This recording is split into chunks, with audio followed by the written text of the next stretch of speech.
Na longa estrada da vida, o único caminho quer o Senhor Deus que nós percorramos. A meta, para nós que cremos, é o próprio Deus. Fomos criados por Ele, somos conduzidos por Ele, ensinados por Ele, advertidos por Ele. Nada nos falta para que conheçamos o caminho a ser seguido, que é, ao mesmo tempo, a verdade a ser professada e a vida a ser vivida. Com muita sabedoria, Jesus, no capítulo 14 do Evangelho segundo João, se identifica com essas três realidades. Jesus é, ao mesmo tempo, caminho, verdade e vida.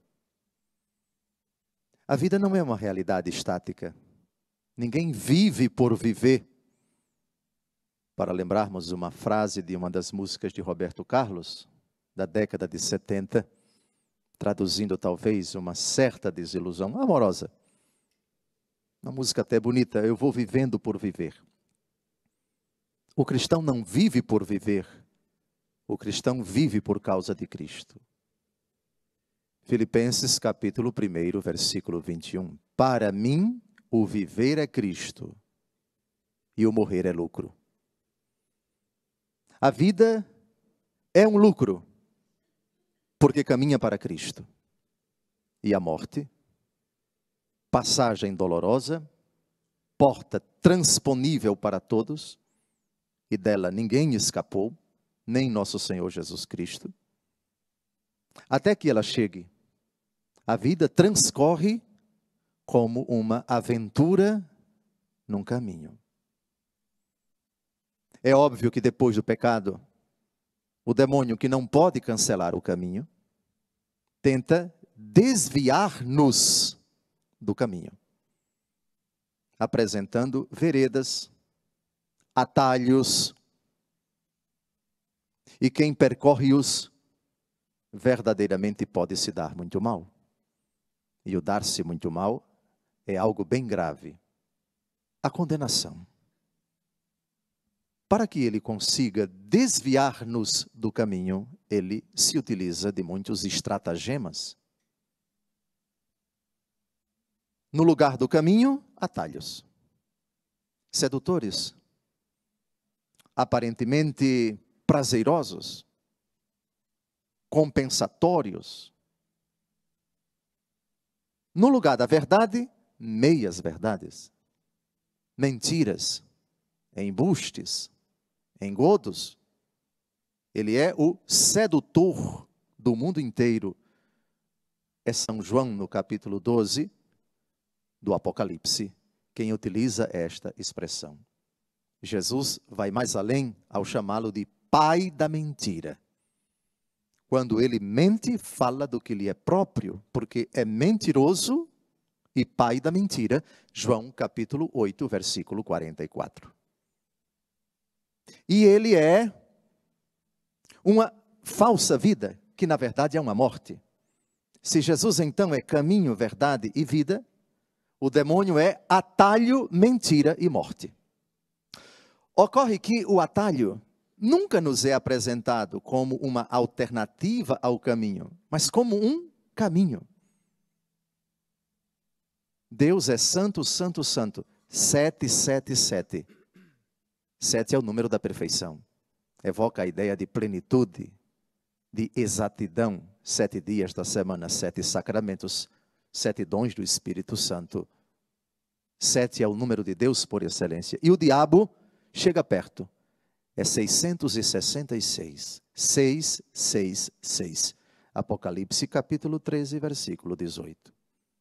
Cuidado, portanto, amados, porque na longa aventura da vida, caminhos, entre aspas, serão apresentados ao homem como alternativa ao único caminho que é Cristo.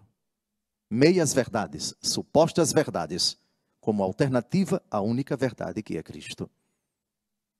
E aparentes vidas que na verdade são morte. O salário do pecado é a morte, diz Romanos capítulo 5, versículo 23. Feita essa introdução de 10 segundos, agora vamos entrar na leitura impressionante do evangelho que nós acabamos de ouvir, porque mostra a desolação de nosso Senhor Jesus Cristo, que, querendo nos mostrar o verdadeiro caminho que é Ele, a única verdade que é Ele e a única vida que é Ele, num certo momento de sua vida pública, constata que todos os dispositivos pedagógicos, amorosos, de que Deus Todo-Poderoso se utilizou ao longo da história da salvação para conduzir Israel, eu sou o Senhor teu Deus. Reparem o que diz a primeira leitura. E te ensino coisas úteis. Te conduzo pelo caminho em que andas. Eu te conduzo. Caminho, mais na frente, já disse, Jesus vai dizer, eu sou o caminho. Esse caminho até a chegada de Jesus na carne é conduzido pelo próprio Deus em Israel, no Antigo Testamento, mediante os profetas, Deus falando diretamente a eles e por eles, pelos patriarcas e às vezes até pelos reis, conduzindo o povo, mediante a pregação, mas também recordando a lei que ele entregou a Moisés e as prescrições que se seguiram a ela e na obediência a ela. Eu te conduzo. Agora, o detalhe da primeira leitura, que foi redigida, aliás, na época em que Israel estava no exílio, pagando pela sua desobediência. Foram 70 anos de exílio. Depois, diga-se de passagem, de séculos, em que Deus Todo-Poderoso, diante da recalcitrância, da desobediência, da dureza de coração do povo, enviou profetas em abundância para recordar ao povo a necessidade de voltar-se para o Senhor, de renunciar aos ídolos, de não ser mais infiel. Constata, essa é a leitura que Deus faz, o povo ainda está no exílio, está se preparando para voltar. A segunda parte do livro do profeta Isaías, chamada de Deutero-Isaías, ou seja, dos capítulos 40 a 55, essa segunda parte de Isaías foi redigida, relata acontecimentos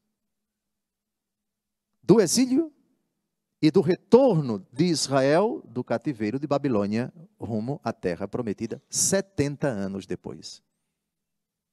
E aqui o Senhor recorda, como que a dizer, vocês estão pagando pelos pecados, pelas desobediências de vocês.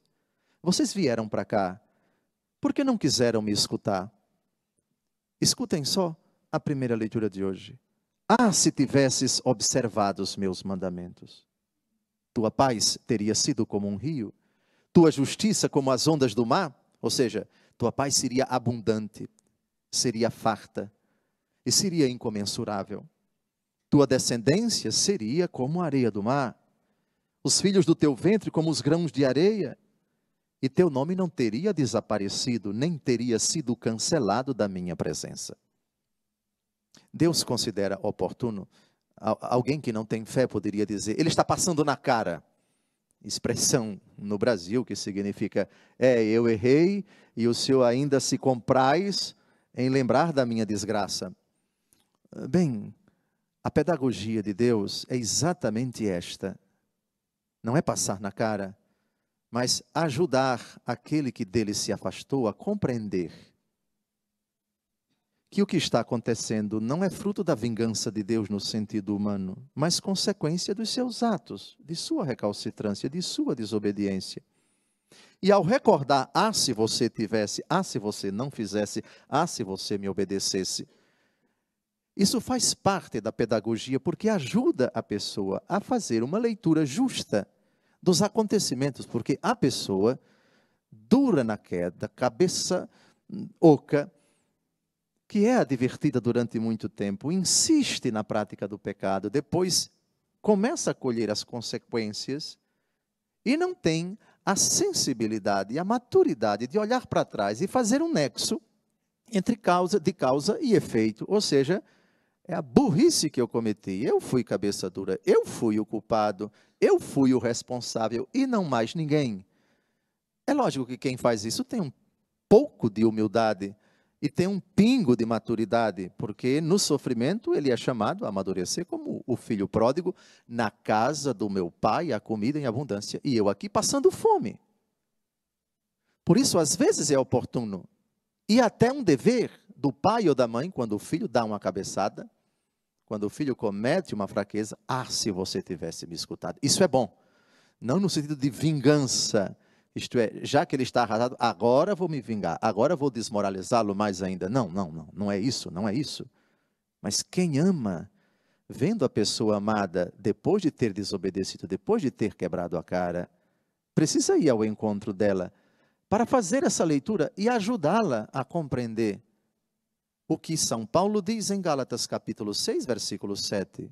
O que o homem semeia, isso ele colherá. Dito isso, nós passamos para o salmo que nós acabamos de ouvir. O salmo que nós acabamos de ouvir é o primeiro do Saltério. O Saltério é um livro da Bíblia que contém 150 cantos, chamados de salmos. A palavra salmo significa um canto redigido para ser entoado com instrumento de corda. E o primeiro salmo é o salmo dos dois caminhos. Aquele que caminha no caminho da justiça, os justos, e aquele que caminha na senda dos maus, o caminho dos eleitos e o caminho dos insensatos. Cada um a ser percorrido é fruto de uma decisão nossa. O Senhor nunca nos imporá, obrigando-nos a percorrer o caminho da verdade e da justiça, que é Ele, nem nos impedirá de percorrer o caminho que leva à perdição. Ele nos propõe os dois caminhos no respeito à nossa capacidade de discernimento e de decisão. E adverte-nos que cada um terá consequências. Assim, por exemplo, feliz é todo aquele que não anda no conselho, segundo o conselho dos perversos, e não entra no caminho dos malvados, nem se senta junto aos zombadores, mas só encontra o seu prazer na lei de Deus e sem cessar nela medita dia e noite. É claro que em outras citações da Bíblia o Senhor vai dizer: percorre, aceita, escolhe, eu sou o caminho, vinde a mim. São abundantes as exortações do Senhor, mas nunca uma imposição, nunca da parte de Deus existiu, existe ou existirá uma imposição que viole a nossa liberdade, a nossa capacidade de escolha. E diz as consequências, o prêmio, já nesta vida, para quem não se assenta com os malvados, para quem não segue os conselhos dos perversos, para quem não se alia e percorre a longa estrada da vida com os pecadores. É semelhante a uma árvore que à beira da torrente está plantada e dá seus frutos ao seu tempo. Suas folhas jamais vão murchar. E algo muito confortador, tudo o que ele faz vai prosperar. Hoje se fala de prosperidade, de crescer em termos de saúde, de paz na família, de sucesso no trabalho, nos negócios. Tudo isso é dado para quem percorre o caminho de Deus. Para quem procura, na longa aventura da vida, estar com o Senhor, escutar o Senhor, deixar-se conduzir, instruir, exortar, advertir-se pelo Senhor. Mas o Salmo termina: bem outra é a sorte dos perversos. São iguais à palha seca, espalhada e dispersada pelo vento. E a conclusão é muito bonita. Deus vigia o caminho dos eleitos, mas a estrada dos malvados leva à morte. Amados, a palavra está ao teu alcance, em tua boca e em teu coração, diz São Paulo na carta aos Romanos, capítulo 10. Se confessares com tua boca que Jesus é o Senhor e creres de coração que Deus o ressuscitou dos mortos, serás salvo, pois é crendo com palavras que se chega à salvação, e é confessando com a boca que se obtém a justiça. No evangelho de hoje, outro lamento de Deus. As leituras de hoje são de lamentos, com exceção do Salmo. Na primeira leitura, Deus lamentou-se. E aqui ele se lamenta de novo. Agora é o próprio Jesus Cristo. 3 anos de vida pública e ele constata: que povo duro, que não se converte com nada, que não se arrepende com nenhum dispositivo que Deus Todo-Poderoso se digna enviar. E aqui ele e Nosso Senhor e São João Batista são apresentados como propostas mais ou menos diferentes, se bem que todas elas essencialmente idênticas, porque procedem de um único Deus. João Batista é o que veio preparar o caminho do Senhor, com a linguagem austera, com a linguagem dura, com a linguagem incisiva. João Batista não dava brecha para ninguém.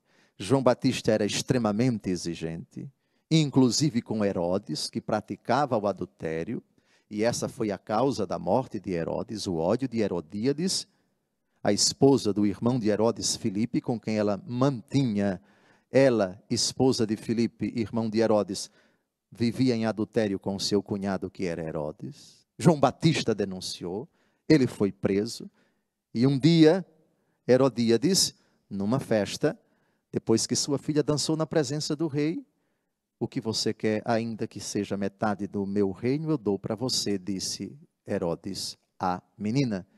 E a menina, não sabendo o que perguntar, pediu à mãe: o que é que eu devo perguntar? O que é que eu devo pedir a ele?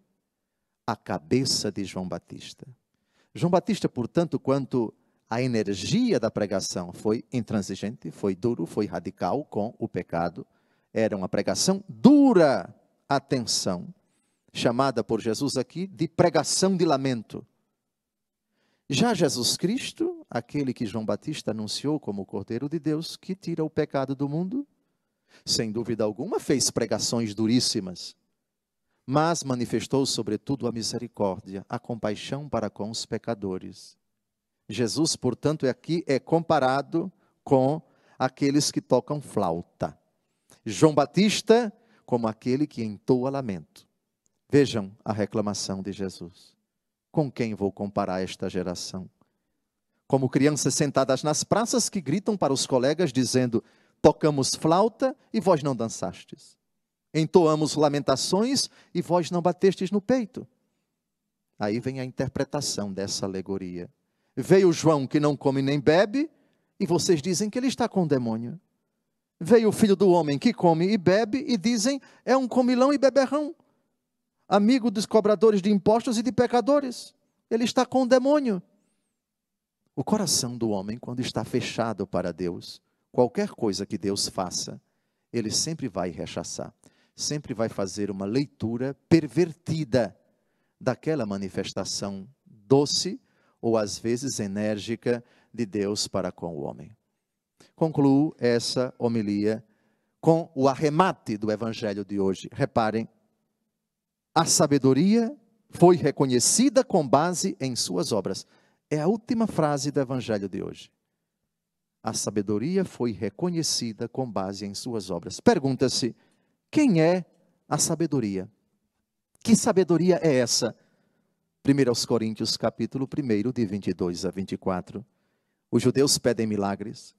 Os gregos reclamam a sabedoria, mas nós pregamos Cristo crucificado, escândalo para os judeus, loucura para os pagãos, mas para os eleitos, quer judeus, quer gregos, é força de Deus e sabedoria de Deus. Pronto, São Paulo explica quem é a sabedoria que foi justificada pelas suas obras. É Jesus. E que obras são essas? Por meio das quais essa sabedoria é justificada? Jesus diz em João 10, de 37 a 38. Se eu não faço as obras do meu Pai, não me creiais. Mas se eu as faço, e se não quiserdes crer em mim, crede nas minhas obras, para que saibais e reconheçais que o Pai está em mim e eu no Pai. Crer nas obras de Jesus. E essa é uma delas, a Eucaristia que está em andamento. E a pregação da igreja é outra delas. e tantas outras são as manifestações do bondoso e amável Jesus que vem ao nosso encontro, ora com uma linguagem de flauta, para que dancemos, ora com uma linguagem de lamentos, para que batamos no peito. Ambas as manifestações da bondade de Deus acolhamos neste advento e sempre, para rendermos graças àquele que é bom e cuja misericórdia é eterna. Louvado seja nosso Senhor Jesus Cristo. Para sempre seja louvado.